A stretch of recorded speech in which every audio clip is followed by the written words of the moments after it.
You say hi. Say welcome to the channel. Today we're going to be making some biscuits and gravy, right? The best biscuits, in fact, that you'll ever eat. What do you think? You ate them all last time. Should we share the recipe with them? Yeah. So stick around, guys. Let's go cook some biscuits.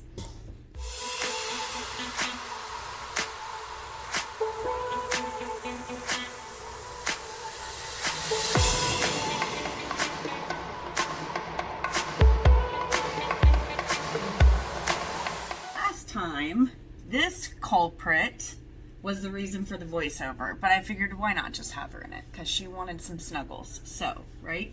Is that right? This recipe I came across years and years ago. No joke. It is the best biscuits that you guys will ever eat. They are so soft and fluffy and make amazing biscuits and gravy. So we're gonna go ahead and get started. You're gonna need some sour cream for the biscuits, some Biscuit mix. You're gonna need some 7-Up and then some butter. Super simple, super easy, so let's get to it. Okay, so we start with 5 cups of biscuits. The recipe itself I do a double batch because of our family, so I'll put the recipe up for a single batch, but for my size family, it's 5 cups of biscuits, 1 cup of sour cream, 1 cup of 7-Up, and then 1 stick of butter. So we've got the biscuits in here. Now we're gonna add the cup of sour cream. All right, guys, 1 cup.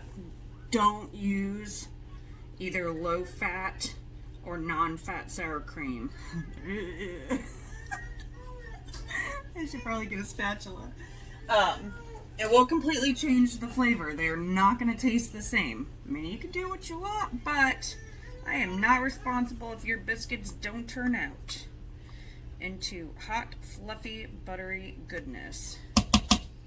Okay, so this is where it's going to be kind of a little bit different, but not really. Okay, so we've got the sour cream on top. Now what you do is you kind of cut it in. Now you want the sour cream, you're not going to overmix. Kind of cut it in just like it's working with butter and you're making a croissant. And you want to get the sour cream separated, but not overmixed. That's what it's going to look like. Now we're going to go ahead and add our cup of 7-Up. Okay, I totally know what you're thinking. We're putting 7-Up in biscuits. Now some of you may have seen these over the years. Some of you have not, but let me tell you, yes, we're putting 7-Up in the biscuits. And it makes the easiest biscuits that you will ever taste. Not only the easiest, but no joke, these are by far the most delicious biscuits I've ever had and ever made. Okay, so we're gonna pour in that. Oh, look at that bubble. Okay. Now all we're gonna do is just mix it. Now you don't want to overmix, but you do need to incorporate everything. Now I do them a little bit different, and the reason why is because the traditional recipe calls for you to get these out and roll them and then cut them, which I've done, but it's extremely messy. And this way that I came up with is not only easier, comes out just as good, and it saves your hands from a crazy, crazy mess. So now what we're going to do is we're going to scrape off the excess.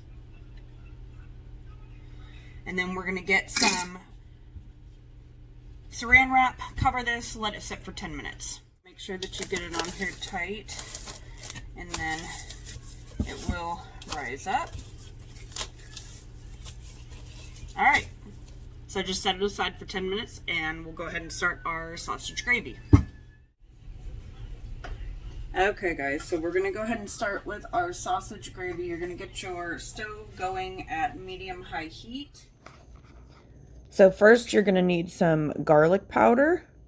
Then you're gonna need some minced onion, some onion powder, some pepper, and some salt. So once your pan is nice and hot, you're gonna go ahead and take your pound of sausage, get it opened, get it in the pan so that we can begin cooking it down and getting it nice and crumbly. Now the reason why I love this recipe is from start to finish, it only takes you about 35-40 minutes. So super easy, super quick, even for a weeknight meal. And who doesn't love breakfast for dinner? So your sausage, it's going to take about maybe 15 minutes to cook and get it nice and cooked through. You want it to be nice and brown and crumbly before you add your flour so that we can make our roux. Now while it's cooking, go ahead and start adding your seasonings. And like I always tell you guys, season to your taste. Everybody's taste is different. Don't think that you have to use the exact amount that everybody else uses.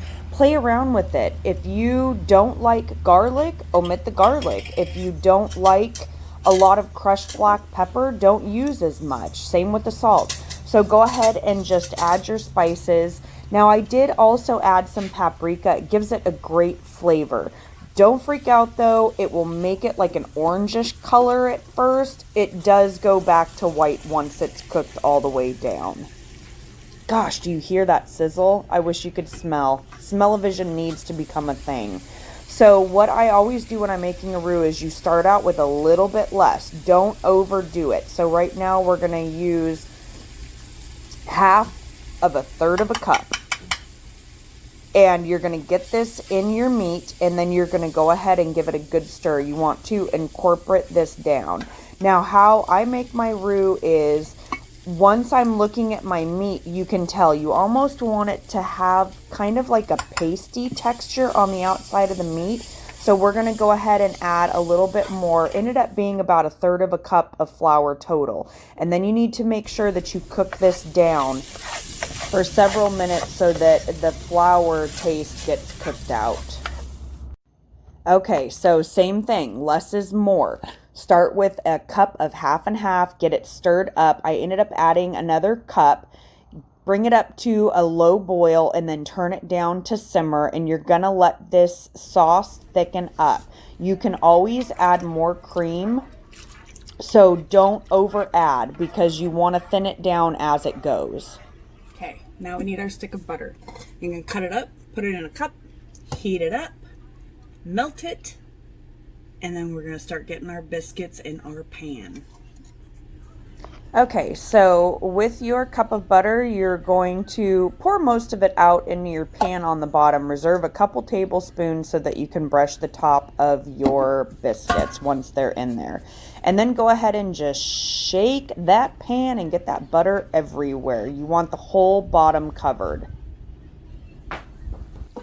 Okay, so let's get into making the biscuits. You're going to get some Biscuits on the side, get some in your hand, kind of smooth it out because you want to create a barrier before you get this dough in your hands. It is going to be sticky, so the extra Biscuits is going to help it not stick to your hands. Roll it out into a ball, and then you just kind of press it down into a biscuit shape. This is so much easier and so much faster than trying to get this dough rolled out. Okay, so once you have all of your biscuits in your pan, you're going to bake them at 425 for about 20 minutes. And go ahead and just watch them. You want the tops to be a golden brown color.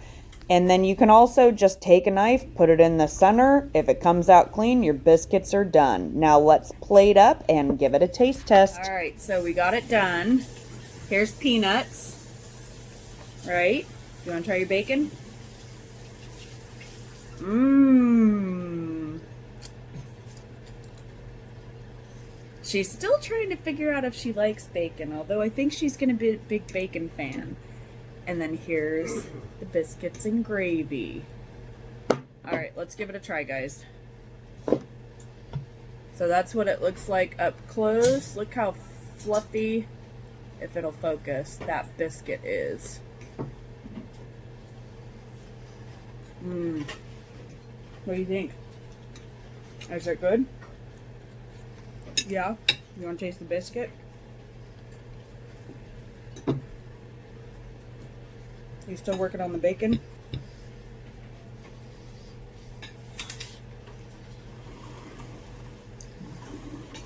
Biscuits go for the second time. And just so y'all can see, this is normal for her. Eating with her foot up. Alright guys, well, we hope you enjoyed this episode. Give these biscuits a try. You won't regret it. They're delicious, and we'll see you next time. Once your pan is hot, we're going to go ahead and add in the sausage gravy, 1 pound.